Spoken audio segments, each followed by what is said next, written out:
네. 오늘 우리가 함께 봉독한 이 7절 말씀의 시작은 한글 번역 성경에는 기록되어 있지 않은 왜냐하면 이라는 표현으로 시작을 하고 있습니다. 이는 7절에 기록된 말씀이 6절에 기록된 권면을 하는 이유가 된다라는 또한 사실을 의미한다라고 할 수 있습니다.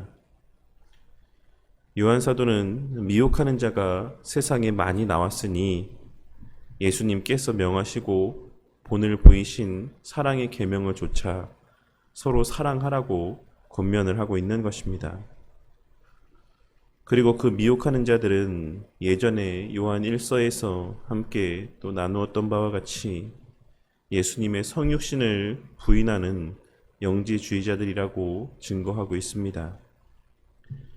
그러면서 요한 사도가 강권하고 있는 것은 10절과 11절에 기록된 말씀에서와 같이 누구든지 이 교훈을 가지지 않고 너희에게 나아가거든 그를 집에 들이지도 말고 인사도 하지 말라.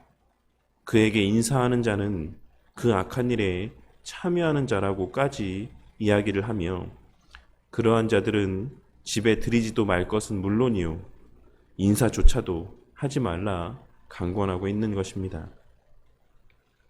우리는 요한 사도의 이와 같은 단호한 태도에서 디도서 3장 10절의 말씀을 떠올릴 수가 있는데 우리는 바울 사도 또한 디도서 3장 10절과 11절 말씀에서 이단에 속한 사람을 한두 번 훈계한 후에 멀리하라.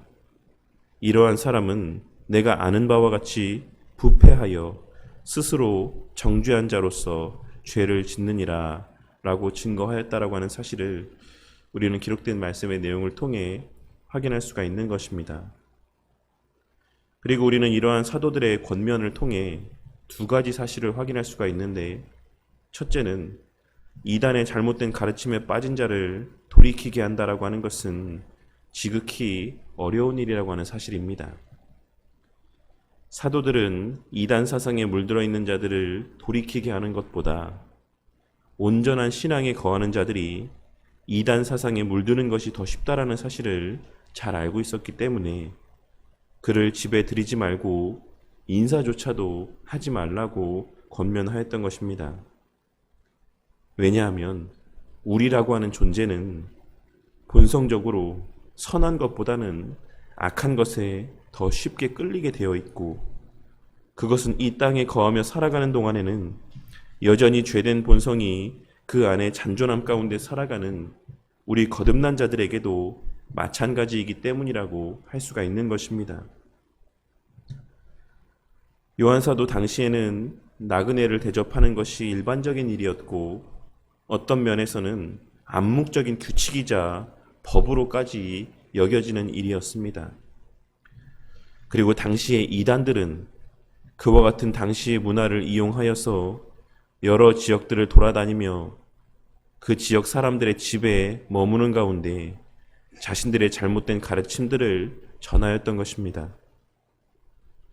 그리고 우리의 연약한 본성을 잘 아는 요한 사도는 그러한 나그네들을 집에 들이지 말라 권면하므로 그들과 긴 대화를 나눌 기회 자체를 차단시키고자 하였던 것입니다. 그리고 또한 둘째로는 그들을 용인하고 그들을 아무렇지 않게 대하는 것이 자칫 그들의 주장을 인정하는 듯한 뉘앙스를 줄 수 있고 그것이 바른 진리를 파수하는 데 부정적인 영향을 미칠 수 있다는 사실을 우리는 오늘 말씀을 통해 발견할 수가 있는 것입니다.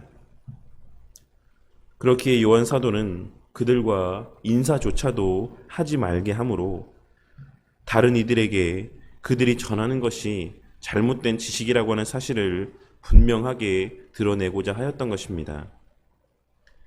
왜냐하면 그러한 행위들을 통해 아직은 신앙의 분별력이 약한 연약한 신앙을 소유한 다른 형제들을 오히려 이단의 위협 가운데 노출시킬 수 있는 위험이 있었기 때문이라 할 수 있는 것입니다.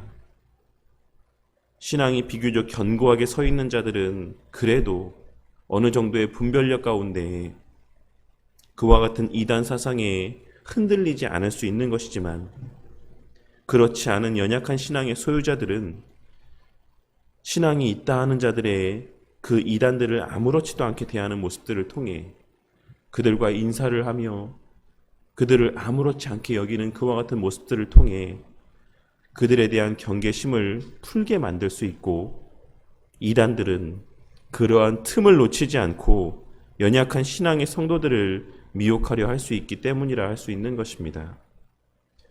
그렇게 요한 사도는 그러한 자들과는 인사조차도 하지 말 것을 권면하고 있는 것이자, 이단에 대하여 멀리하고 경계하지 않는 자들을 가리켜 그 악한 일에 참여하는 자라고까지 이야기하고 있는 것이라 할 수 있는 것입니다. 그러니 우리는 이단에 빠진 자들을 돌이키게 하는 일은 그러한 목적을 위해 따로 구별하여 세우신 사역자들에게 일임하고, 그러한 이단 사상에 빠진 자들을 위해 기도하되 우리가 그들을 변화시킬 수 있을 것이다라고 하는 착각 가운데 사랑이라는 이름으로 그들을 포용하고자 해서는 안 되는 것입니다. 그리고 요한 사도는 자신이 곧 갈 것이라고 이야기하며 그들을 향한 인사로 이 짧은 서신서의 말씀을 끝맺음하고 있습니다. 본문 말씀 마지막 절에 내 자매의 자녀들이라고 하는 이 표현은 숫자 넷이 아닌 너의 라고 하는 표현의 의미에서의 내라고 하는 표현입니다. 그러니 이는 너의 자녀들의 자매의 자녀들이라고 하는 의미의 표현이라고 할 수 있는 것입니다. 그리고 이 또한 다른 교회 성도들을 의미하는 표현으로서 당시 요한 사도가 머물고 있었던 에베소 교회 성도들이 너희들에게 안부를 전하고 있다라는 사실을 의미하는 표현이라고 할 수 있는 것입니다. 오늘 말씀을 통하여서 하나님께서 우리에게 요구하시는 사랑이라고 하는 것은 무조건적인 포용이 아니라고 하는 사실을 다시 한번 깨닫게 되는 은혜가 있기를 바라겠습니다. 우리는 명백하게 잘못된 신앙을 소유한 이들에 대하여서는 때로는 엄격하고 단호한 모습을 나타내 보이므로 그들이 그 잘못된 신앙의 모습들 가운데에서 돌이킬 수 있도록 해 주어야지만 되는 것이며, 또한 아직 그러한 잘못에 빠지지 않은 자들로 하여금 그러한 잘못된 신앙의 모습을 경계하게 함으로써 우리의 형제 자매들을 잘못된 가르침들로부터 보호할 수 있어야지만 됩니다. 그리고 성경 말씀은 또 요한 사도는 그것이 참된 사랑이라고 이야기하고 있는 것입니다. 병든 자에게는 그가 병들었음을 알려주고 치료받을 수 있게 해주는 것이, 그리고 아직 그 질병에 노출되지 않은 자들은 그 질병으로부터 보호하여 주는 것이 참된 사랑인 것이지, 무조건적으로 감싸주고 포용하는 것이 참된 사랑은 아닌 것입니다. 우리는 연약한 존재들이라는 사실을 늘 잊지 말고 죄와 악의 힘을 간과하지 마시기를 바랍니다. 우리는 우리가 특별한 존재들이기 때문에 죄를 짓지 않고 살아가는 것이 아닌, 아직은 우리에게 그러한 죄를 지을 만한 환경과 여건이 마련되지 않았기 때문에, 그러한 환경과 여건으로부터 하나님께서 우리를 지켜주셨기 때문에 아직은 죄를 짓지 않고 살아가는 것뿐이라는 사실을 깨닫고 늘 선한 것을 가까이 하고 악한 것을 멀리하기 위해 애쓰는 자들이 되시기를 바란다는 것입니다.